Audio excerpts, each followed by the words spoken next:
Wow. If you think about it. So what's the results of that? Post-adoption unit. Like, that sounds really cool. That sounds like a pretty boring show, actually. So what was the results of that? I got some of that stuff back. And I'm like, I want a sourdough. I filed and paid all my fees, and I'm kind of waiting for them to mail me back all of the information with my parents' names, which will be pretty cool. And then the next 2 weeks, I leave for Colorado to see my sister. And then from there, after Colorado, I think we're flying from Colorado to Memphis. And then we're going to be in the city I was born for a little bit. And then hopefully after that, I have all my parents' information. I have them located, and I can go meet my birth parents. You're going to do all that on camera, obviously, right? Oh, yes, obviously. Like with the holidays and work, I had to take kind of like a month off and really just work a lot. We had a lot of private parties and New Year's and Christmas. But when I went home, I filmed with my parents and my family and in my hometown. So I've been everywhere I go, I kind of film. But for the past month, I kind of had to take a break because I just had so much going on with work and there's so much travel involved. It's almost like, do I pay my bills or do I go to Colorado for a week? I need to pay my bills, you know? No, absolutely. So now that the New Year's happened, now I'm back into the swing of things full force, so it feels good. So now you're going to try to be up in the man cave next Wednesday, right? We need to figure out some way where we can get Alex to take me up there, and he doesn't have a car either. Easier because my tags are bad, and my black butt does not need to be driving all the way out there on bag tags. I would make it 15 minutes. Danger Davis says he will, for a small fee. Well, small fee. I didn't say that, but I mean, I'll check my schedule for next Wednesday because I mean I was off all day this Wednesday, so I'll check my schedule, see what it is. And I mean, I have a car, so it's reliable. Yeah, I mean, I have a car too. It's just my tags are out, and then getting somebody else to drive me all the way out there. They normally want to drink if they go out there, and then they're like, "Oh, I don't know about driving back." So it's a slippery slope. Understandable. But yeah, they need to come out there so I can bring all my film stuff. And then I actually did another update. So when I went to California, I actually ended up meeting one of the guys from Entourage, Jerry Ferrara from Entourage. Nice. And he has a podcast. So I did a podcast special with him whenever I was out there, which was actually really cool. And then he was in town opening up Fat Sal's, which is this new sandwich place on campus. You have to eat at, like, you would pass out. You would pass out as you're eating it. It's so good. There's another update with him. So there's that update that's about to be out here in the next couple of days, too. So I've been doing a lot of, traveling and, filming and sitting in my room and filming, and it's kind of weird doing these, diatribes to yourself in your bedroom. It's kind of weird. But nobody's around, so and it makes it's almost a little bit easier. But I mean, we've got so much footage. So when is the editing process? 30 gigs, 40 gigs worth of stuff. So when is the editing process going to start? This summer? See, the editing process is already kind of in the works. So I have a really good friend named Ben. He lives out in New York. He's been teaching film out in New York. Met him whenever he was going to UT. I used to help him shoot his film projects because he was at UT Film. So in his free time, since he has tons of spare time, he's been already sifting through and taking notes and going through all the footage I shoot. So as I shoot it, I date it, label it, and then I send it off to him. And then he goes through it and just kind of leaves it as it is, but starts taking notes. And so I already have somebody that's reviewing everything. So the editing is almost happening. It's happening slowly, if that makes sense. As we're shooting, we're also categorizing and marking which stuff we want to use and getting it kind of already ready. Because we have so much footage that the more organized we can be, the quicker it is for editing, and the less frustrated I'm going to be in 4 months. And then, of course, for release this fall or next spring? Hopefully I can have it. I want to get it into the next year's South by. That's my goal, is to at least get it reviewed, send it off to South by, and hopefully get it in. So I'll probably have it out before South by. I think the deadline for it is September, but I'll probably just do like private screenings, like maybe one at the bar. I'm talking to Alamo about them letting me air it there. It'll cost me like $800 or something, and I can get like a theater that'll show it like 3 or 4 times maybe, and show it there too. Let friends and family come see it. But I'd like it to like its big public debuting to be at South by, hopefully. Oh, very cool. That was my goal. I wanted to have it done before this South by, but with deadlines and with work, and it just doesn't work out. Like, that's not real life, you know. Yeah. That's why I kind of like being my own boss. It being my project, I can kind of, whenever I need to, like, okay, like this needs to stop for like 2 weeks because it's getting overwhelming, or I have like 50,000 things to do at work. I can like pause it for a second and nothing changes. It all just stays the same. Yeah. Because any letters I get, emails I get, anything like that, I don't open them until it's like time to open them, if that makes sense. Well, very cool. I'm excited about that. And let us know, and we'll promote it here on the show, and then we'll come down and join you and support that. Well, remember, we have footage of you. We have footage I of know. you in it, too. That'd be cool. So I've got all this footage of you. Absolutely. In the man cave.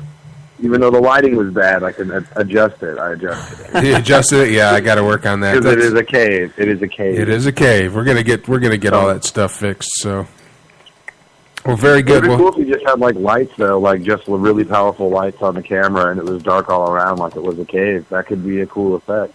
yeah. That could be your. Well, we'll talk about that. We'll get you up here and we'll talk about that because we need to get that done. Smoke machine. we need to get that done.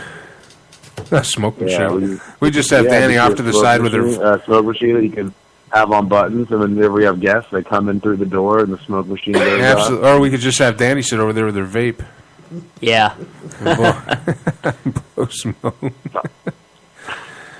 My roommate has a vape cigarette that I got her for Christmas to help her quit smoking. So. All right, there you go. Well, thanks for coming on. Happy New Year, my friend. Yeah, Happy New Year to you too. And let's I'll text you tomorrow, and let's figure out a time. Or I mean, if I'm coming out there next Wednesday, then we can just talk about all the film stuff too. That'll work. Wednesday. Yeah, that'll work. Absolutely. You can Tell me how to set this thing up. Man, Happy New Year, man. Alrighty, and I have everything figured out by the end of the year. Who is the football god? But I'm pretty sure it's going to be me. Oh, whatever. Yeah, I'm just going to say it to you. It's your show, so I'm not going to argue with you about that. But I'm taking the smart route. Good deal. All right, Joe. I'm punting on 4th and 1.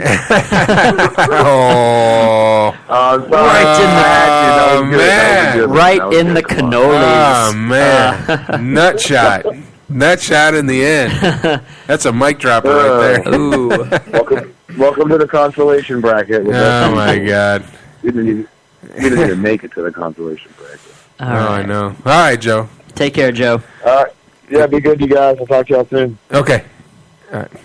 On the Ring Central Celebrity Hotline, that was Joe Huggins cutting a movie, which I'm in, which is cool. Hallelujah. That'd be kind of cool.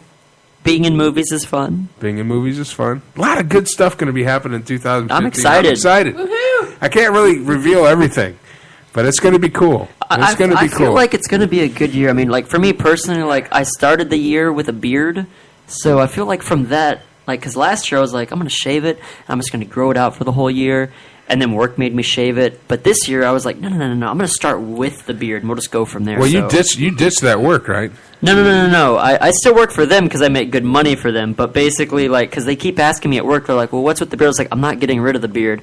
And they can't really afford to lose me because without me, they'll only have 2 bartenders, which means that if one of those that basically the other 2 bartenders would have to work 6 days a week and work a double one of those days, which they can't afford. It was like, I've been in so many arguments with my manager, and my managers have been like, well, if you want to leave, blah, blah, blah. And I'm just like, you can't get rid of me. I'm like, without me, you'll have 2 people.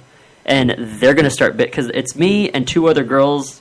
No, me and 2 girls, not 2 other girls. Me and 2 chicks that bartend. And I basically tell them, like, you get rid of me, you're going to lose them because they're going to start bitching because they can't take days off and stuff like that. Yeah. So I like it. It's good money. So they must bow to the beard. They must bow to the beard. All right, we're going to close out with my monologue to top the hour. Come back in the second hour. The second hour, we'll talk more with Patrick Danger Davis, and somebody wanted to complain about women. Wanted to complain about what now? Yeah, we're complaining about men. Women are complaining about men. What? Yeah, y'all are in trouble. You might as well just leave the room. This last Sunday, the Lions entered into a football contest with the Dallas Cowboys. They lost.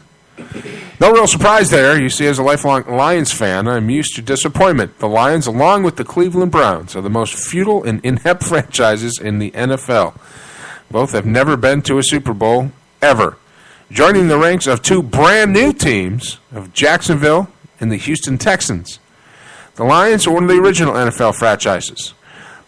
They have been around since the beginning, and the heyday of the team was in the 1950s, which is the last time they won an NFL championship.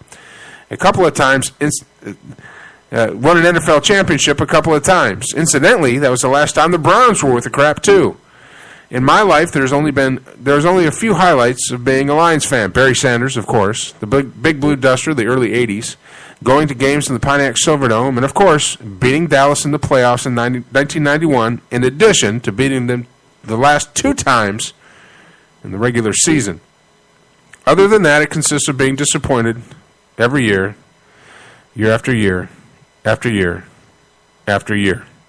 Why do I stick around? Why do I torture myself time and time again? Why do I put on my Lions apparel and go watch the game in a public place, taking ridicule and disparaging remarks and ribbing? Well, I'm a fan, and that's what fans do.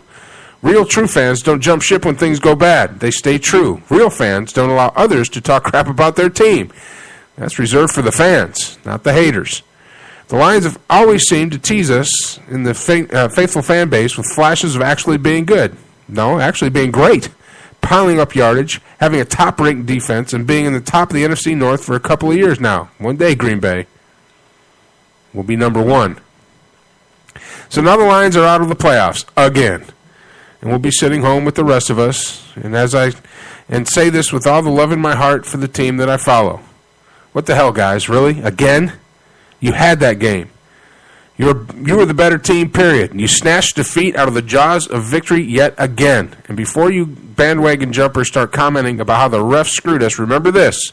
If you don't hand the game over and play like a bunch of middle schoolers, then you wouldn't have to be sitting in your multi-million-dollar homes with the rest of us watching teams you have the ability to beat continue to the prize. What needs to happen to break through this overbearing weight of mediocrity that has sapped every fan for decades? How can this epic run of futility be stopped? How in the hell can the team be so bad for so long? Seriously. Current Lions players that are on the roster, do me a favor. If you're not serious about bringing home a Lombardi trophy to the Motor City, then do all of us in the fan base a favor. Leave. I'm serious. I'm tired of losing. I'm sick and tired of players that take the money but clearly don't give two craps about whether the team wins or loses. Don't tell me that you care. And if any of you ass clowns are reading this or hearing this, and you get mad, good. I hope you get mad. Get livid. Hate me if you want to, but I can assure you that I'm representative of a majority of the fan base you play for. And that is who you play for, us, your fans. And we're tired. Enough is enough already. You had that freaking game. It's the playoffs, for Christ's sake.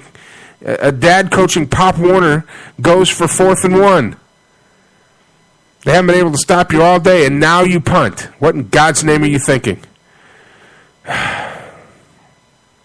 Why did you let the most inept playoff quarterback in history come back and beat you? He didn't even pass. Well, he did pass for over 200. He didn't even pass for 300 yards. Stafford passed for over 300 yards.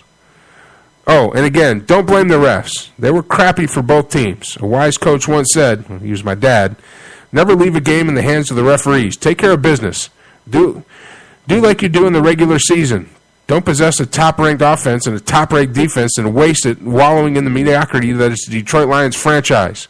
You're wasting the money of your faithful. You're wasting our faith. You're wasting our dedication, and you're wasting our love. So, we enter the offseason again. And again, we begin the never-ending cycle of hope that even though we know the inevitable outcome, yet another year we will fruitlessly hope, cheering for a team that obviously won't ever become a champion. I say obviously because anyone in that organization gave a rat's ass the team It would take a top-ranked offense, the number one receiver in history, and the best defense the team has